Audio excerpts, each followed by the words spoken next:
Mais donc, il y avait du MotoGP ce week-end, messieurs, avec le Grand Prix de Saint-Marin, la victoire de Marc Marquez ce dimanche. Il pourra donc devenir champion du monde au prochain Grand Prix au Japon, s'il marque 3 points de plus que son frère pendant tout le week-end. Ok. Il y a quand même de fortes chances que ça arrive. Il y a moyen que ça se passe. Voilà. Lui qui a chuté samedi, pourtant, Marc Marquez. Et pour vous dire à quel point, quand même, il faut penser avec le système sprint, c'est qu'au moment de la chute de Marc Marquez samedi, si son frère gagnait le sprint, Marquez ne pouvait pas être champion du monde au Japon. D'accord.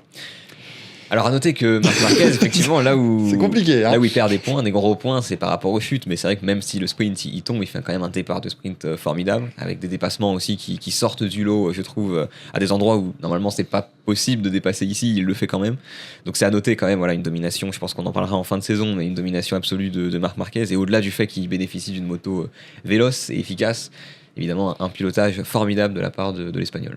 Ouais, c'est quand même pas mal qu'un mec comme Marquez, qui semble intouchable cette saison, fasse encore des erreurs. Ça laisse l'impression qu'il est encore humain et que même si sur la meilleure machine, et malgré cette domination, voilà, il reste fidèle à lui-même d'une certaine manière.